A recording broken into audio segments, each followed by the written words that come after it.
அனைத்து சமூக நீதி நேயர்களுக்கு வணக்கம். கடந்த 2 தினங்களுக்கு முன்பாக இந்திய ஒன்றிய அரசின் கீழ் செயல்பட்டு கொண்டு வருகின்ற யுஜிசி என்கின்ற யூனிவர்சிட்டி கிராண்ட் கமிஷன், அதாவது பல்கலைக்கழக மானிய குழு, இந்த குழுவிலிருந்து அதிர்ச்சி அளிக்கக்கூடிய ஒரு உத்தரவை பிறப்பித்திருக்கிறார்கள். அதாவது என்னவென்றால், ஒவ்வொரு மாநிலத்திலும் உள்ள ஆளுநர்களே பல்கலைக்கழக வேந்தர்களையும் துணைவேந்தர்களையும் உறுப்பினர்களையும் துணைத் தலைவர்களையும் தேர்வு செய்து கொள்ளலாம். ஒவ்வொரு மாநிலத்தில் உள்ள ஆளுநருக்கு முழு அதிகாரம் வழங்கப்படுகிறது எனவும், அண்மையிலே கொண்டு வந்த தேசிய கல்விக் கொள்கையை ஏற்றுக்கொள்ளாத எந்த ஒரு மாநிலம் இருந்தாலும் அந்த மாநிலத்திலிருந்து படித்து பல்கலைக்கழகம் வரைக்கும் வருகின்ற மாணவர்களின் பட்டப்படிப்பு செல்லாது எனவும் அதிர்ச்சி அளிக்கக்கூடிய ஒரு தகவலை வெளியிட்டிருக்கிறது, உத்தரவை பிறப்பித்திருக்கிறது. இது மிகவும் ஆபத்துக்குரிய ஒன்றாகும். இந்திய தேசத்திற்கே கேடு விளைவிக்கும் ஒன்றாக அமைகிறது. இந்திய அரசமைப்பு சட்டத்திற்கு எதிராகவும், இந்தியாவின் பன்மைத்துவத்திற்கு எதிராகவும், கூட்டாட்சி தத்துவத்திற்கு எதிராகவும் சிதைப்பதற்கான ஒரு வேலையாக இந்த உத்தரவு இருக்கிறது. யுஜிசியின் நோக்கமே பல்கலைக்கழகங்களின் மேல்பட்ட படிப்பின் தரத்தை உயர்த்தவும், பேராசிரியர்களையும் துணைவேந்தர்களையும் அவர்களின் நடவடிக்கைகளை கண்காணிப்பதற்கும், ஒழுங்கு நடவடிக்கைகளை எடுப்பதற்கும், கல்வியின் தரத்தை மேம்படுத்துவதற்கும் உருவாக்கப்பட்டது. 1956 இந்த நிறுவனம் யுஜிசி யூனிவர்சிட்டி கிராண்ட் கமிஷன் என்ற அமைப்பு இந்திய அரசின் ஒன்றிய கீழ் உருவாக்கப்பட்டது. ஆரம்பத்தில் சென்னை பல்கலைக்கழகம், கொல்கத்தா பல்கலைக்கழகம், பாம்பே பல்கலைக்கழகம் என 3 பல்கலைக்கழகங்களை மற்றும் அரசு உடைமையாக இருந்த பல்கலைக்கழகங்களை நிர்வகித்து வந்த யுஜிசி நிறுவனம் நாளடைவில் தனியார் பல்கலைக்கழகங்களையும் தன்னுடைய கட்டுப்பாட்டில் வைத்து அதனுடைய நடவடிக்கைகளை மேற்பார்வை கொண்டு வந்தது. இது அனைவரும் அறிந்தது. அப்படி இருக்கின்ற சூழலில் இது முழுக்க கல்வியின் தரத்தை உயர்த்துவதற்கும், பேராசிரியர்கள் ஒழுங்கு நடவடிக்கைகளை பாதுகாப்பதற்கும், சரி செய்வதற்கும், சீரமைப்பதற்கும் தவிர்த்து இது போன்ற சனாதன புத்தியை கொண்டு யுஜிசி நிறுவனம் செயல்பட்டு கொண்டிருக்கிறது என்பது மிகவும் அதிர்ச்சி அளிக்கக்கூடிய தகவலாக இருக்கிறது. ஏனென்று சொன்னால், ஏற்கனவே உச்சநீதிமன்றம் அந்தந்த மாநிலத்தில் உள்ள பல்கலைக்கழகங்களின் துணைவேந்தர்களை அந்தந்த மாநில அரசின் உத்தரவோடு அவர்களுடைய நேர்பார்வையில் கட்டுப்பாடுகளோடு பணியமர்த்தம் செய்யலாம் என்று உத்தரவு பிறப்பித்திருக்கிறது. காரணம் என்னவென்றால், இந்திய அரசமைப்பு சட்டத்தின் 9வது அட்டவணையிலே கல்வி தொடர்பான விவகாரங்கள் மாநில அரசிற்கும் ஒன்றிய அரசிற்கும் ஒன்றாக சமமாக பொதுப்பட்டியலில் இருக்கிறது. பொதுப்பட்டியலில் இருக்கின்ற கல்வியை தாம் தோன்றித்தனமாக இந்திய ஒன்றிய அரசின் கீழ் செயல்பட்டுக் கொண்டிருக்கின்ற யுஜிசி நிறுவனம் இப்படி ஒரு அதிர்ச்சியளிக்கக்கூடிய உத்தரவை பிறப்பித்திருக்கிறது என்று சொன்னால், இதற்கு பின்பு RSS உள்ளிட்ட சன்பரிவார் அமைப்புகளின் தாக்குதல் மிகப்பெரியதாக இருக்கிறது. அவர்களுடைய பங்களிப்பு அளப்பரியதாக இருக்கிறது. ஏனென்றால், ஏற்கனவே தமிழ்நாட்டில் இயங்கிக் கொண்டிருக்கின்ற இந்திய ஒன்றிய அரசால் நியமனம் செய்யப்பட்டிருக்கின்ற RSS ரவி என்கின்ற RN ரவி அவர்கள் சட்டத்தின் மரபை மீறி இந்திய அரசமைப்பு சட்டத்தின் கூறுகளை தகர்த்தெறிந்து 2000 ஆண்டுகளுக்கு முன்பாக மனுஸ்மிருதியில் என்ன சொல்லப்பட்டிருக்கிறதோ அதை தன்னுடைய கருத்துக்களால் திணித்துக் கொண்டிருக்கின்றார். தான் செல்லும் இடங்களில் எல்லாம், செல்லும் பல்கலைக்கழகங்களில் எல்லாம், செல்லும் கல்லூரிகளுக்கெல்லாம் மனுஸ்மிருதியில் சொல்லப்பட்டிருக்கின்ற அந்த கருத்துக்களையே திணிக்கின்றார். ஏற்கனவே இந்த மனுஸ்மிருதி சட்டத்திற்கு எதிராகத்தான் புதிய இந்தியாவை கட்டமைப்பதற்காக புரட்சியாளர் டாக்டர் அம்பேத்கர் அவர்கள் இந்திய அரசமைப்பு சட்டம் என்ற ஒரு அமைப்பை எல்லோருக்குமான சமத்துவமான சமூக நீதி கொண்ட சகோதரத்துவம் கொண்ட ஒரு அமைப்பை உருவாக்கினார், இந்திய அரசமைப்பு சட்டத்தை உருவாக்கினார் என்பது குறிப்பிடத்தக்கது. பழைய இந்தியாவை அடியோடு மாற்றி அமைத்துவிட்டு அதற்கு இணையாக நேர் எதிராக ஒரு சட்டத்தை உருவாக்கியது புரட்சியாளர் டாக்டர் அம்பேத்கர் அவர்கள். ஏன் என்றால், இந்தியாவில் கோல் வச்சு கொண்டிருந்த 2000 ஆண்டுகளுக்கு முன்பாக மனுஸ்மிருதி என்னும் மனு சட்டம் மக்களை துண்டு துண்டாக கூறு போட்டு வைத்திருந்தது. பிறப்பின் அடிப்படையில் உயர்ந்தவன் தாழ்ந்தவன் என்ற கருத்தை இது உயர்த்தி பிடிக்கின்றது. தீட்டு கொள்கையை உயர்த்தி பிடிக்கின்றது. ஒருவனை தொட்டால் தீட்டு, இன்னொருவனை தொட்டால் புனிதம் என்ற ஒரு வரையறையை வரையறுத்திருக்கிறது. கலப்பு திருமணத்தை எதிர்க்கிறது. ஒரு சாதியிலிருந்து இன்னொரு சாதியை திருமணம் செய்யக்கூடாது என்றும், மேல் சாதி வர்ணத்தினரில் இருந்து இன்னொரு சாதியினரை திருமணம் செய்யக்கூடாது என்றும் ஒரு ஒழுங்கு நடவடிக்கையை தீர்மானித்துக் கொண்டு கட்டமைத்து இருந்தது. குழந்தை திருமணத்தை ஆதரிக்கின்றது. குழந்தையிலேயே திருமணம் செய்தால் அந்த சாதி பாதுகாக்கப்படும், குலத்தொழில் பாதுகாக்கப்படும் என்ற ஒரு ஒற்றை நோக்கத்திற்காக இந்த 4 விதமான மனிதனுக்கு எதிராக, மனித குலத்திற்கு எதிரான சிந்தனைகளை உருவாக்கி வைத்திருக்கின்ற ஒரு தத்துவம் தான் இந்த மனுஸ்மிருதி சட்டம் என்பதை புரட்சியாளர் டாக்டர் அம்பேத்கர் அவர்கள் உணர்ந்த ஒரு காரணத்தினால்தான் இந்த சட்டம் மக்களுக்கு எதிரானது என்பதை அனைத்து தரப்பினரும் விவாதிக்கப்பட்ட பிறகுதான் இந்த சட்டத்தை தூக்கி எறிந்துவிட்டு அனைவருக்குமான இந்திய அரசமைப்பு சட்டத்தை புரட்சியாளர் டாக்டர் அம்பேத்கர் உருவாக்கினார். இந்த கட்டமைப்பை உருவாக்கிய இந்திய அரசமைப்பு சட்டத்தில் அனைத்து மக்களுக்குமான சமத்துவமான, சகோதரத்துவமான சட்டமாக இயங்கிக் கொண்டிருக்கிறது. ஏனென்று சொன்னால், இந்திய நாடு ஒரு மதத்தின் அடிப்படையிலான உருவாக்கப்பட்ட நாடு அல்ல. இந்த நாடு மதச்சார்பற்ற நாடு. ஏனென்று சொன்னால், இங்கு பல மொழி பேசும் மக்கள் வாழ்கின்றார்கள், பல இன மக்கள் வாழ்கின்றார்கள், பல கலாச்சாரம் கொண்ட, பல பண்பாடுகளை கொண்ட மக்கள் இங்கு வாழ்கின்றார்கள். அனைத்து மக்களையும் இங்கு உள்வாங்கிக் கொண்டால் அது மதச்சார்பற்ற நாடாகத்தான் இருக்க முடியும் என்ற உணர்ந்த ஒரு காரணத்தினால்தான் இந்திய நாடு செக்குலரிசம் தேசமாக இருக்கிறது, மதச்சார்பற்ற நாடாக இருக்கிறது. அதனாலதான் இந்திய அரசமைப்பு சட்டத்தின் முகப்புரியிலேயே சாவரின், செக்குலர், சோசலிசம், டெமோக்ராட்டிக் ரிபப்ளிக் என்ற ஒரு வார்த்தையை பதிவிட்டிருக்கிறார்கள். அதாவது இறையாண்மை உள்ள, சமதர்மம் உள்ள, மதச்சார்பற்ற ஜனநாயக குடியரசு இங்கு உருவாக்கப்படும் என்பதுதான் இதன் பொருள்.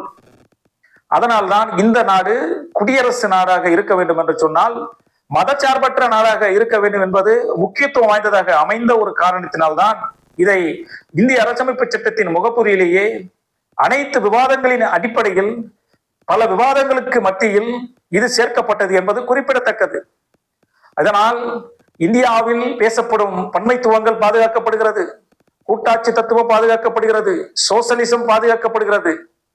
எனவே இப்படிப்பட்ட இந்திய அரசமைப்பு சட்டத்திற்கு எதிராக தினம் தினம், நிமிடத்திற்கு ஒரு முறை பழைய இந்தியாவில் சொல்லப்பட்டிருக்கிறதை போல, மனுஸ்மிருதியில் சொல்லப்பட்டிருக்கிறதை போல மக்களுக்கு எதிரான கருத்துக்களை இங்கு தினந்தோறும் திணித்துக் கொண்டிருப்பவர் தான் தமிழக ஆளுநர் RSS ரவி அவர்கள். இதனால்தான் இந்திய ஒன்றிய அரசு, பாஜக அரசு ஆளுநர்களுக்கு மிக உயர்ந்த அதிகாரங்களை வழங்குகின்றது. ஆளுநர் என்பவர் இந்திய அரசால் நியமிக்கப்பட்டவரை தவிர்த்து மக்களால் தேர்ந்தெடுக்கப்பட்ட பிரதிநிதி அல்ல.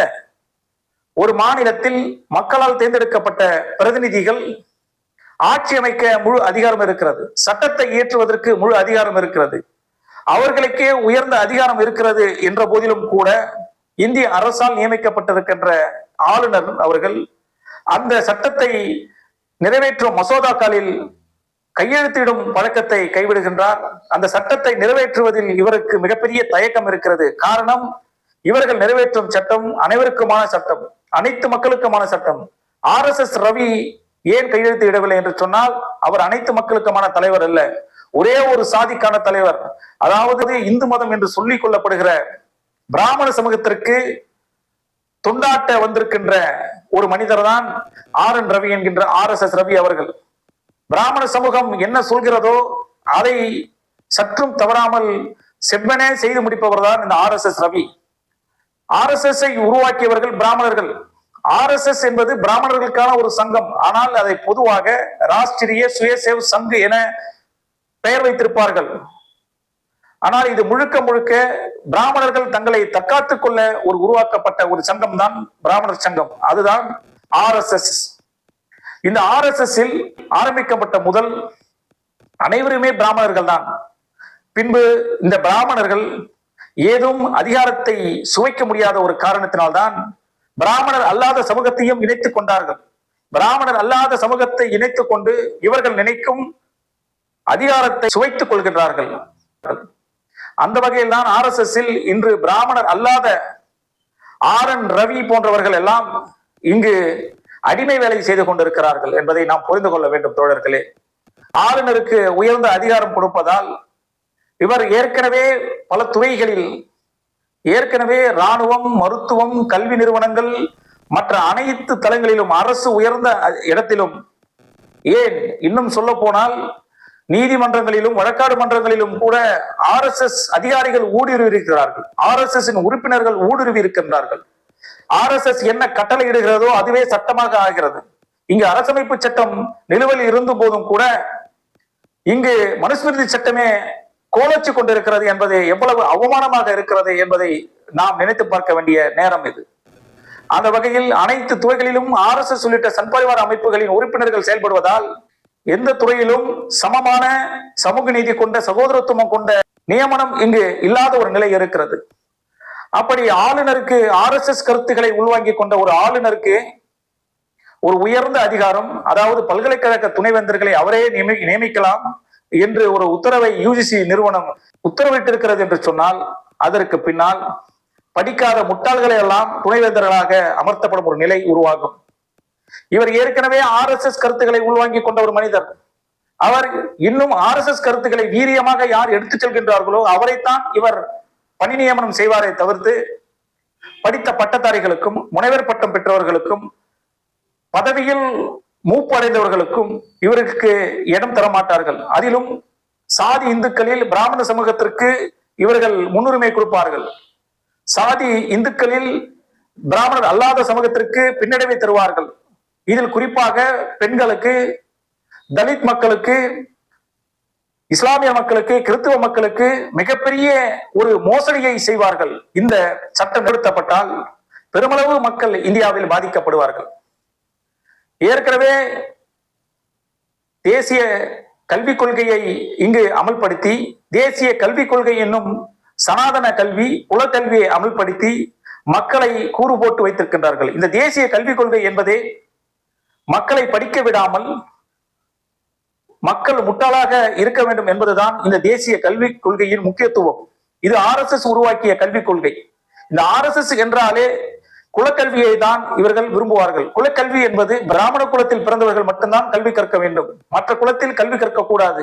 அதாவது வர்ணாசிரம தத்துவத்தின்படி விஷ்ணுவின் தலையில் பிறந்தவன் பிராமணன், தோல் பட்டையிலே பிறந்தவன் சத்திரியன், தொடையிலே பிறந்தவன் வைசியன், கால் பாதத்தில் பிறந்தவன் சூத்திரன் என்ற ஒரு அமைப்பை உருவாக்கி வைத்திருக்கிறார்கள்.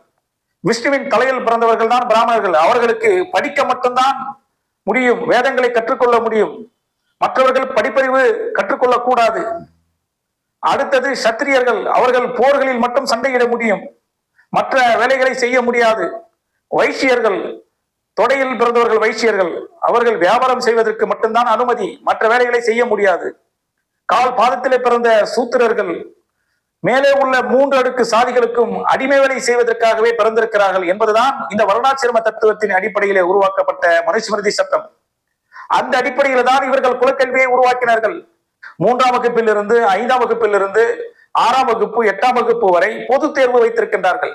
சின்னஞ்சிற இளம் வயதிலேயே இவர்களுக்கு பொது தேர்வு வைத்தால் இவர்களுடைய கல்வியின் ஆற்றல் எப்படி மேலோங்கும், இவர்களின் மீது கல்வியின் மீது இருக்கின்ற ஆர்வம் எப்படி மேலோங்கும், இளமையிலேயே கல்வியை வெறுக்கும் ஒரு நிலைமையை இவர்கள் தாண்டோண்டித்தனமாக உருவாக்கி இருக்கின்றார்கள். கல்வியை வெறுத்தால் அந்த குழந்தை அந்த வயதில் என்ன செய்ய முடியும்? தான் தந்தை என்ன வேலை செய்கிறானோ அந்த வேலையைத்தான் செய்வான். அதைத்தான் இவர்கள் விரும்புகின்றார்கள். குல தொழிலையும் விரும்புகின்றார்கள். ஒருவன் செருப்பு தைக்கிறவன் என்று சொன்னால் செருப்பு தைக்க வேண்டும், மரம் வெட்டுபவனாக இருந்தால் மரம் வெட்டுபவன் வேண்டும், பானை தொழில் செய்யவனாக இருந்தால் பானை தொழில் செய்ய வேண்டும், கூலி தொழில் செய்ய வேண்டும் என்றால் கூலி தொழில் செய்ய வேண்டும், சலவை தொழில் செய்ய வேண்டும் என்றால் தலைமை செய்ய வேண்டும்.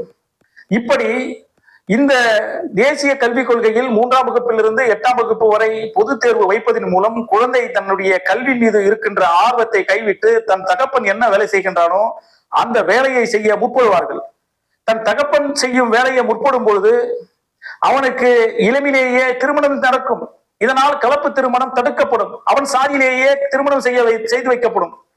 இதனுடைய உள்ளார்ந்த கருத்துக்கள் தான் இதனால் தேசிய கல்விக் கொள்கை குலக்கல்வி மூலம் உருவாக்கி வைத்திருக்கிறது.